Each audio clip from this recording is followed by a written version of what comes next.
next topic, we're going to discuss Hong Kong policing system. A little information about the country. Officially, the Hong Kong Special Administrative Region of the People's Republic of China is a special administrative region in the eastern side of the Pearl River estuary in the southern China, with over 7.4 million people of various nationalities in a 1,104 square kilometer or 426 square per mile territory. Hong Kong is one of the most densely populated places in the world, a former British colony and handed over in China in 1997. As a special administrative region, Hong Kong's system of government is legally separate from that of mainland China. So what is a special administrative region? SAR, or a special administrative region, is an area that falls under the general auspices of one country, but which has maintained a separate political and economic system. Two important SARs are Hong Kong and Macau, a pair of relatively autonomous regions within People's Republic of China that maintained a separate legal, administrative, and judicial systems from the rest of the country. Here is a little overview of Hong Kong's police system. The country's official name is Hong Kong Special Administrative Region of the People's Republic of China. The name of the police agency is Hong Kong Police Force, under the Department of Security Bureau. Their ranks, starting from the highest, is the Commissioner of Police, and the lowest is the Police Constable. Type of law enforcement is centralized, and the estimated strength is 50,000. Next is the logo and motto of the Hong Kong Police Force, with their motto, serving Hong Kong with honor, duty, and loyalty. Moving on is the historical background of the Hong Kong Police Force.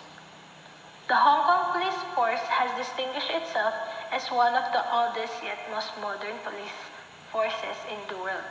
Formed in 1844, the force evolved from an extremely broad-based role embracing such matters as firefighting, prisons, and immigrations to that of a traditional police service.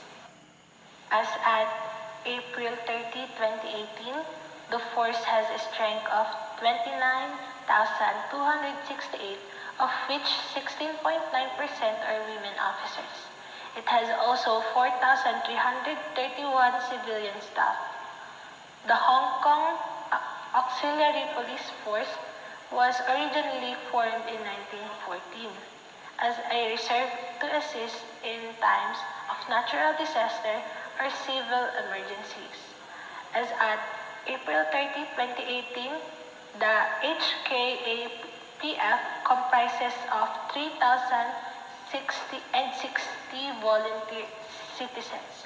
The role of the auxiliary police has changed over time to keep pace with the changing environment.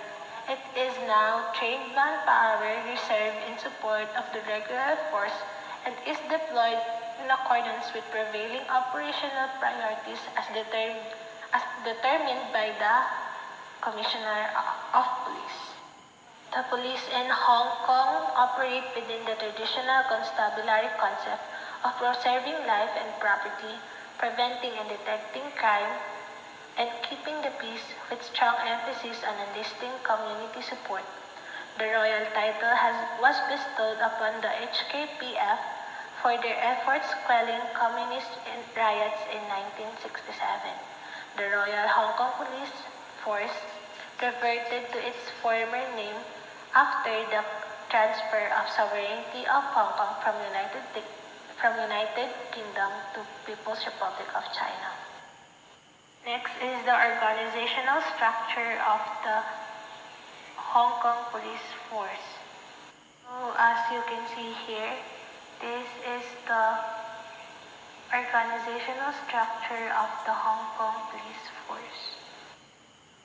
Moving on, next is the departmental structure of the Hong Kong Police Force.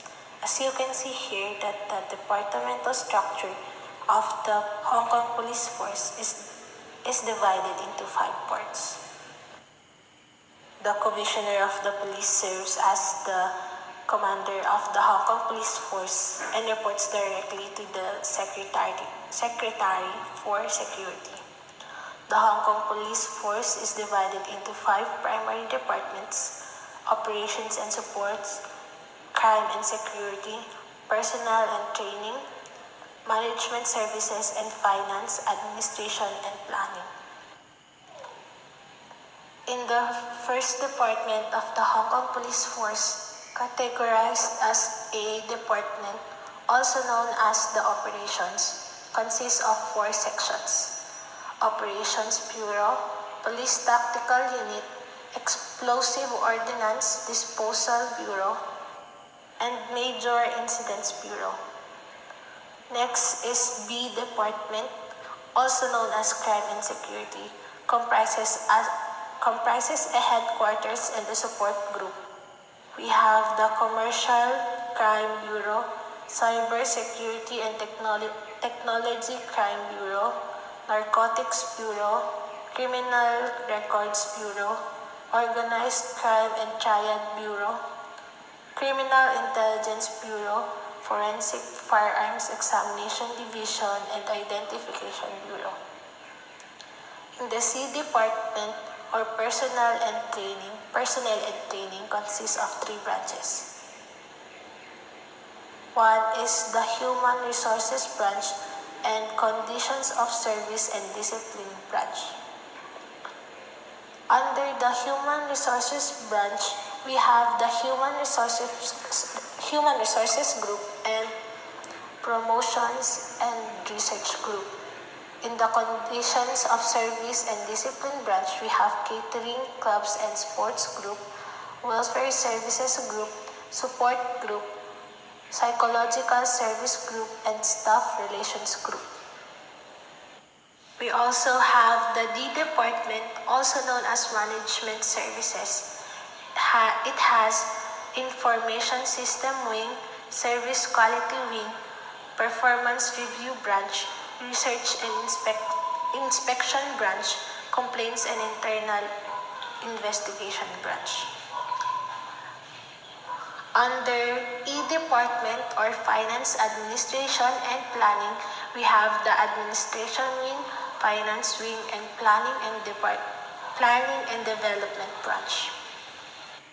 Moving on to the next is the rank classification of the Hong Kong Police Force. Starting from the highest, we have the Commissioner of Police. Next is the Deputy Commissioner of Police, Senior Assistant Commissioner of Police, Assistant Commissioner of Police, Senior Superintendent of Police, Senior Superintendent of Police, Superintendent of Police, Chief Inspector of Police, Senior Inspector of Police, Inspector of Police, Probationary Inspector of Police, Station Sergeant, Senior Constable, and Police Constable. Next is the recruitment of the Hong Kong Police Force. You must have a good physique, as you will be required to pass a physical fitness test during the selection process. If you are a male candidate, you should be at least 163 centimeters tall and weigh 50 kilograms. For female candidates, you must be at least 152 centimeters tall and weigh 42 kilograms. You must have a good eyesight, and you are required to pass an initial eyesight test without the aid of eyesight correction tools. Essential attributes are mature personality, good physical fitness, confidence, effective communication ability. Next are the firearms, weapons, and equipments. For the firearms, we have the Smith & Wesson Model 10 revolver. Next is the Remington Model 870. Next is the Federal Model 2010 riot gun and AR-15. Next are the vehicles. We have the Mercedes-Benz Vario, Mercedes-Benz Sprinter, Mercedes-Benz Unimog U5000, and Toyota Coaster. In the uniforms we have, in this uniform, I'm going to present to you the Royal Hong Kong Police Tactical Unit uniforms. And this is the Hong Kong Police Force uniform. Moving on to the next is the rank and insignia. The Chief Superintendent of Police Force, rank below Assistant Commissioner, normally commands a branch or district formation. Senior Superintendent of Police normally commands bureau or is second in charge of a district. Superintendent of Police normally commands as a headquarters unit or police division. Chief Inspector of Police normally second in charge of headquarters unit or police division. Senior Inspector of Police is the sub-unit commander. Inspector of Police is a sub-unit commander also, and the Probationary Inspector of Police is also a sub-unit commander. Station Sergeant is a sub-unit commander or a second in charge of sub-unit. Sergeant is a sector commander, vehicle commander. Senior Police Constable is a beat patrol officer, while the Police Constable is a beat patrol officer. Here are the best practices of the Hong Kong Police Force during their formation. Other details we have is the world's second and first police agency to operate with a modern policing system, and this is the Hong Kong Police System, or specifically Hong Kong Police Force. It also has the second highest police population ratio in the world.